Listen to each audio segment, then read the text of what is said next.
அன்பு உறவுகளே, பாசங்களே, உலகத்தமிழ் உறவுகளே, உங்கள் அனைவருக்கும் என்னுடைய வணக்கங்கள். தாத்தா தினம் கதை சொல்லிட்டு இருக்கேன், உங்களுக்கு கேட்டுக்கிட்டு இருக்கீங்க.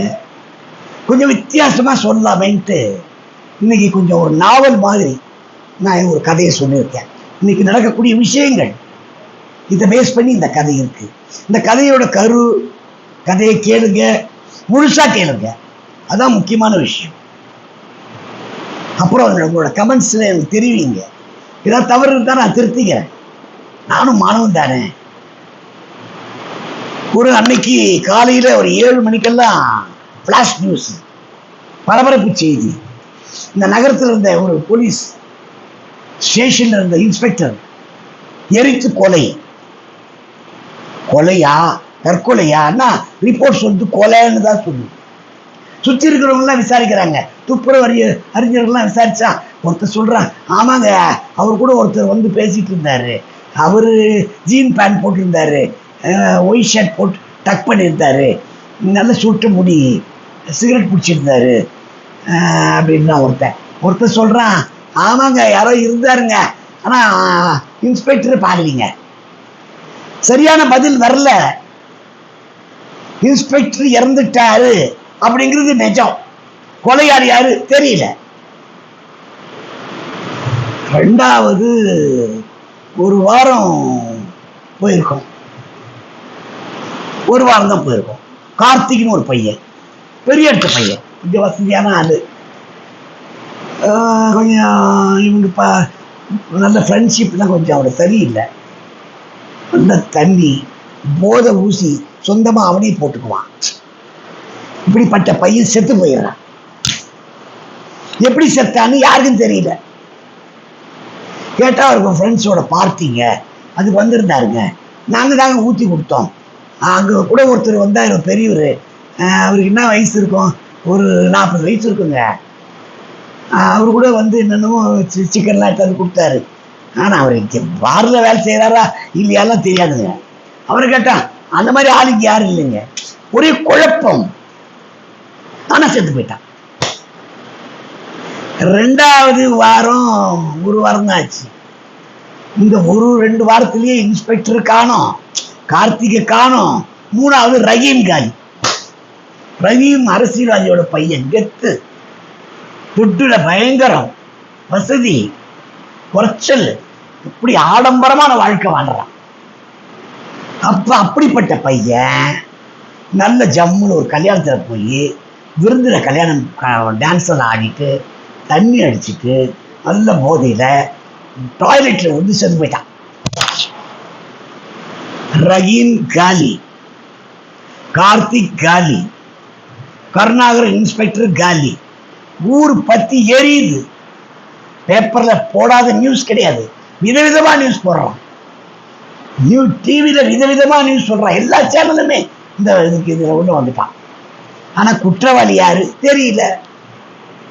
அவரா இருக்குமோ, இவரா இருக்குமோ, அவரா இருக்குமோ, இப்படிதான் இருக்கு தவிர யாருன்னு தெரியல. இப்படியே போச்சு.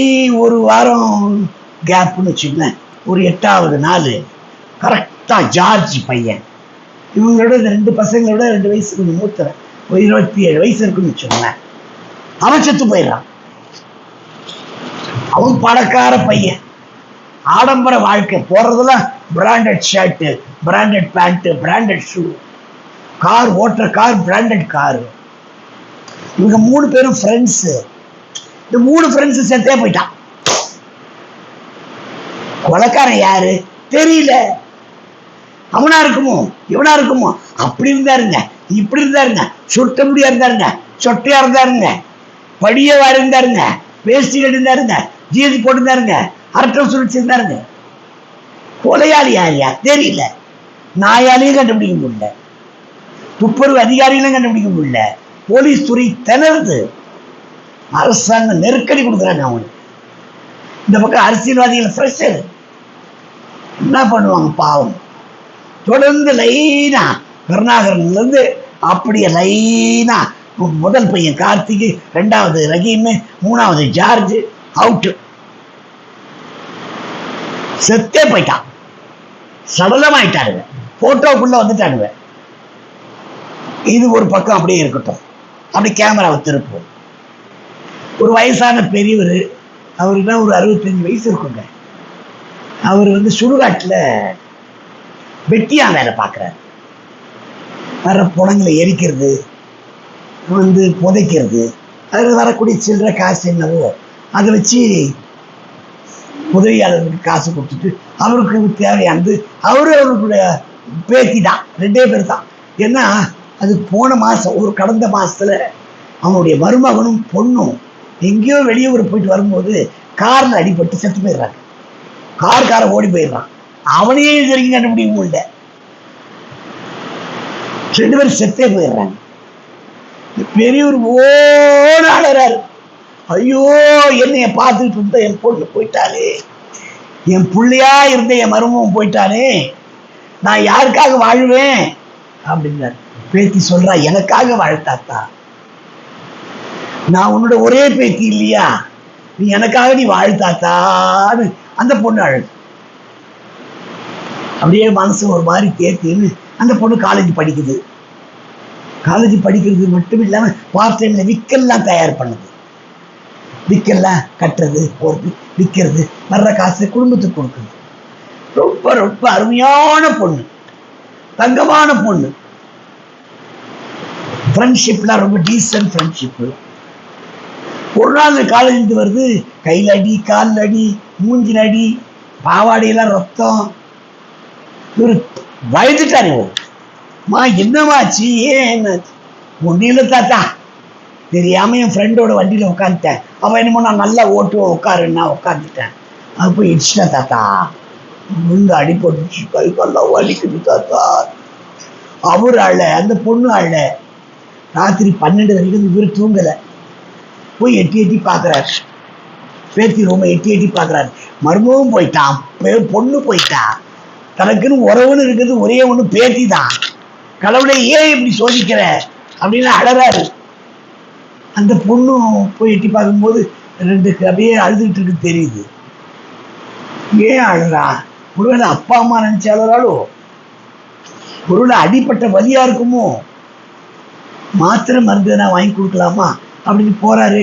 சரி, தொந்தரவா இருக்கும் போது 12 மணி ஆச்சு, இனிமேல் எப்படி போய் கேட்கறது, பார்க்கலாம், நாளைக்கு காலையில் வேணா டாக்டர்கிட்ட போகலான்ட்டு மறுநாள் காலையில் அந்த பொண்ணு மெல்லமா ஆட்டோ ரிக்ஷா வச்சு உட்கார வச்சு டாக்டர்கிட்ட போய் வைத்தியம் பார்த்து, அங்கேயே பக்கத்தில் இருக்கிற வைத்தியத்தை மாத்திரை மருந்து இன்ஜெக்ஷன்லாம் போட்டு ஒரு வாரத்தில் குணமாகுது. அந்த பொண்ணு குணமானோன்னு சொல்லுது, தாத்தா நான் காலேஜுக்கு போகிறேன் தாத்தா, பாடமெல்லாம் போயிடுது, என் ஃப்ரெண்ட்ஸ் எல்லாம் அவளை கரெக்டாக நோட்ஸ் வச்சுருப்பாங்கன்னு தெரியாது, நான் போயிட்டு வரட்டுமா தாத்தா? சரிடா செல்லாம், ஜாக்கிரதரா, இனிமே யார் வண்டியிலும் ஏறாத, புரியுதா? நீ வேணா வண்டி கற்றுக்கோ, நான் தாத்தா வண்டி வாங்கி தரேன். இல்லை தாத்தா நான் வண்டி ஏறல. போது அந்த பொண்ணு செத்து போச்சு. செத்து போகுதுன்னா இவருக்கு தெரியாது. இவர் பொண்ணை காணன்ட்டு போய் ஸ்டேஷன்ல போய் ஒரு கம்ப்ளைண்ட் கொடுக்குறாரு கருணாகரன் கிட்ட. அந்த கருணாகரன் அதப்பா பேசுறான், ஏய் வயசு பொண்ணியா, போட்டோ பாரு, 22 வயசு இருக்குமா, எவன் கூட ஓடிவிட்டு இருப்பா, நீ ஒருத்தன் பொண்ணை காணும் காணும் போயா, காலை கட்டியா பிடிச்சின்னு, சாமி என் பேத்தியை கண்டுபிடிச்சி கொடுங்க சாமி, எனக்கு அவளை விட்டா யாருமே கதி இல்லை சாமி, போயா, போய் வேலையை போய் பாரு, இங்கதான் இருப்பா, சொந்தக்கார வீட்டில் போய் பாரு, ஃப்ரெண்ட்ஸ் வீட்டில் போய் பாரு. 3 நாள்ல ஒரு செய்தி வருது, பொண்ணு செத்து போயிட்டா, போன மார்ச்சில் இருக்குது, வந்து வாங்கிக்கோ பெரியவரை. சுடுகாட்டில் அப்படியே வேலையை போட்டு அவங்க அசிஸ்டன்ட் கிட்ட வேலையை விட்டுட்டு ஓடியாதார் ஸ்டேஷனுக்கு. கருணாகரன் உள்ள உட்காந்துங்கிறான், நடுவில் சப் இன்ஸ்பெக்டர், இவன் பெரியவரை பேத்தி இறந்து போயிட்டாயா, நீ காணோன்னு கம்ப்ளைண்ட் கொடுத்த, நாங்களும் தேடணும், யாரோ கூட்டிட்டு போனானா என்னன்னு தெரியல, செத்து போயிட்டாயா, மார்ச்சுவரியில் பணம் இருக்கு, போய் வாங்கிக்கோ. அதுக்குள்ள அந்த கருணாகரன் வந்துட்டார். நான் யா பெரியவர, நான் தான் சொன்னேன்ல அன்னைக்கு அவன் ஓடி போயிடுவான்ட்டு, ஓடி போனா ஒரு வாரம் ஜாலியா இருந்தா கொண்டுட்டான். போச்சு, போய் பணத்தை போய் வாங்கிட்டு போ போ போ போ. அழுதுகிட்டே பெரியவர் என்ன பண்ணுவார் பாவம், வயசான மனுஷன், அவரே ஒரு நோயாளி பாவம். அப்படியே இருமின்னு பேத்திய எடுத்தாந்து அவர் சுடுகாட்டிலேயே வச்சு எரிச்சு அஸ்தியை சட்டியில் எடுத்துன்னு அவங்க அசிஸ்டன்ட் கிட்ட பார்த்துங்கிறார் சொல்லிட்டு காசிக்கு போயிட்டார். போய் கங்கையில் போய் அதை கரைச்சிட்டு காசியை போயிட்டு வணங்கிட்டு நமஸ்காரம் பண்ணிட்டு, நீ தான் பாவம் படன்னு தெரியல, என் பொண்ணு போயிட்டா, என் மருமகம் போயிட்டான், என் பேத்தியும் போயிட்டாரே, நான் எதுக்காக வாழணும் அப்படின்னு சொல்லிட்டு வந்து அந்த பொண்ணு போட்டோ எடுத்து வச்சு பிடிச்சதெல்லாம் அவளுக்கு பிடிச்ச ஐட்டங்கள்லாம் வாங்கி படிச்சு படையல் போட்டு புஸ்தகங்கள் அவன் செல்ஃபோனு இதெல்லாம் வச்சு சாமி கொண்டுட்டான். சொந்த பந்தங்கள் அவங்க ஃப்ரெண்ட்ஸ் எல்லாம் கூப்பிட்டு போயிட்டாங்க. மணி 12 இருக்கும். சரி இதெல்லாம் எடுத்து வச்சுலான்னு எடுத்து அடுக்கிறாரு. ஒரு புஸ்தகத்துலேருந்து ஒரு லெட்டர் விழுது. லெட்டர்ல பார்த்தா அன்புள்ள தாத்தா அவர்களுக்குன்னு போட்டு என்னைய கொண்டுட்டாங்க அப்படின்னு டீட்டெயிலா போட்டிருக்கான். இதுக்கான மீதி விஷயங்கள் இந்த செல்போன்ல இருக்கு தாத்தா, இதை ஆன் பண்ணி பாரு, யாருக்கையாவது கொடுத்து அதுல யார் யாருன்றது முகம் தெரியும், வச்சுக்காத, நான் ஒண்ணு போயிட்டுன்னு நினைச்சுக்காத, நீ போறதுக்கு முன்னாடி இவங்களை காலி பண்ணிட்டு போ அப்படின்னு சொல்லிட்டு அந்த பொண்ணு எழுதியிருக்கு. இவருக்கு ஒன்றும் புரியல, கை ஓடல, கால் ஓடல. முன்னாடியே ஒரு ஆஸ்மா பேஷண்ட் அவரு ஒரு நாள் அப்படியே சுருண்டு படுத்துட்டார். மறுநாள் இந்த போய் ஒரு கம்ப்ளைண்ட் ஒன்று கொடுக்கலாம், இந்த பொண்ணு எழுதி இந்த லெட்டரை காமிச்சு இந்த இன்ஸ்பெக்டர்கிட்ட கேட்போம். அந்த கொஞ்சம் கராராகிறான், போஸ்ட் அப்படி என்ன பண்றது, நம்ம வெட்டியா வேலை செய்யறோம் அப்படின்னு போனா கம்ப்ளைண்ட் கொடுத்து ஸ்டேஷனுக்குள்ள போறாரு. இந்த ஒரு 3 பசங்க வந்து கார்ல இறங்குறாருங்க, கையில பாட்டில். 3 பேரும் உள்ள ஸ்டேஷன்ல போய் கருணாகரனை பாக்குறாரு. யார் யாரு கருணாகரனை மீட் பண்ண ஆளுங்க யார் யாருன்னா கார்த்திக், ரஹீம், ஜார்ஜ். ஜாலியா பேசிட்டு இருக்காங்க. இந்த 3 பேரும் எங்கேயோ பார்த்த மாதிரி இருக்குத அப்படின்ட்டு செல்போன் கடையில வந்து நோண்டி பார்க்குறாரு. இந்த 3 போட்டோ வருது, இன்ஸ்பெக்டர் போட்டோ வருது. இவனுங்க தாண்டா கயவாளி பயிர்றேன், இந்த சமுதாயத்தையே கெடுத்துக்கிட்டு இருக்கானுங்க. அவன் இன்ஸ்பெக்டர்ன்ற போர்வையில கெடுத்துக்கிட்டு இருக்கான். இந்த இளைஞர்கள் உனக்கு காலேஜ் பசங்கன்ற போர்வையில இளம் பெண்களை கெடுத்துக்கிட்டு இருக்கான் பொழுது அப்படின்னு நினைக்கிறார். என்ன பண்ணுவான் பாவம், வந்தாலும் என்ன பண்ணுவான், எல்லாம் பணக்கார குரூப்பு, அது எதிர்த்து போராட முடியாது. அதனால இந்த இந்த வேலையை விட்டுட்டு, புனை எரிக்கிற வேலையை விட்டுட்டு ஒரு கோயிலில் வந்து ஒரு பெரியாண்ட ஒரு கோயிலில் தேங்காய் பழக்கடை வச்சு உட்காட்டார். ஒரு 10 நாள் ஆயிருக்கும், 10 நாள் கூட இல்லை, 7-8 நாள் இருக்கும்னு வச்சுக்கோங்க. இந்த 3 பசங்க கார்ல வந்து இறங்குறாங்க. இறங்கி அந்த சின்ன வயசு பசங்க, ஏழை பசங்க, பொம்பளை பசங்கள தாவாடி பூச்சி இழுக்குது, கையை பூச்சி இழுக்குது, காலை பூச்சி இழுக்குது, அவ்வளோ அநியாயம் பண்றானுங்க. எல்லா கடைக்காரங்களும் பார்த்துங்கிறானுங்க, யாரும் ஒன்றும் கேட்கல. யோ அவனுங்கெல்லாம் பெரிய ஆளுங்கய்யா, அவனுங்கிட்டலாம் போய் கேட்க முடியுமா, கேட்டா பதில் சொல்லுவானுங்களா அப்படின்ட்டு இவரும் கேட்கல. இவரும் சைலண்டா விட்டுட்டார். விட்டுட்டு வீட்டுக்கு வந்து யோசனைப்படுறார். இதுக்குள்ள கேட்டு 10 நாள் ஆச்சா, கோர்ட்ல கேஸ் 10 நாள் ஆச்சு, டைம் கொடுத்தாச்சு ஜட்ஜு. இந்த டயத்திலேயே கண்டுபிடிக்க முடியல கொலைகாரங்களை. அடுத்த 10ஆவது நாள் திரும்பவும் ஜட்ஜை வர சொல்லிட்டு, கமிஷனர் வர சொல்லிட்டார் ஜட்ஜ்.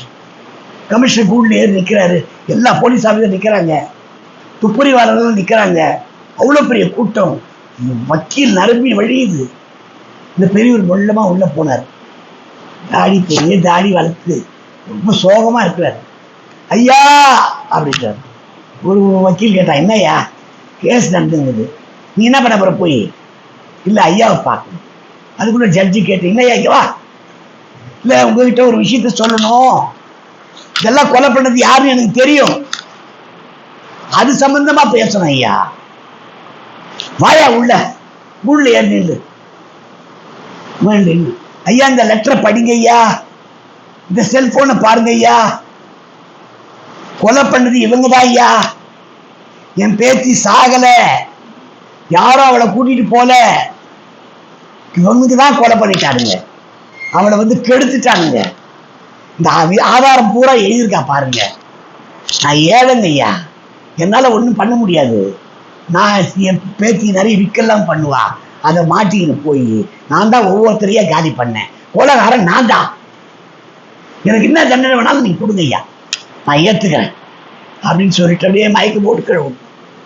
தண்ணி ஊத்துறாங்க. இல்ல, எழுதுவே இல்லை, செத்து போயிட்டாரு. பெரியவர் செத்து போயிட்டாருங்க. ஒரு சமூகத்தில் இருந்த கையவாடிகளை ஒரு பார்ட்டை காலி பண்ணிட்டு செத்து போயிட்டான். நீதிபதி எழுந்து கலங்கிட்டார். கண்ணாடி கழிட்டு கண்ணில் தண்ணியை தொடச்சுக்கிறார். எல்லா இன்ஸ்பெக்டரும் அவன் தொப்பியை கழிக்கிட்டு ஒரு சல்யூட் பண்ற மாதிரி நிற்கிறாங்க. ஒரு நல்லவன் மறைந்து விட்டான், கையவாளிகளும் தொலைந்து விட்டார்கள், கொலையாகி விட்டார்கள் என்பதுதான் இது உண்மை. இன்னைக்கு இருக்கான் இந்த கையவாளிகள். செத்து போயிட்டா ஒரு குரூப், ஆனா இன்னும் கூட இந்த கையவாளிகள் இன்னும் உலவி கொண்டிருக்கிறார்கள், பெரியவர்களும் சுற்றி கொண்டிருக்கிறார்கள். நன்றி, வணக்கம்.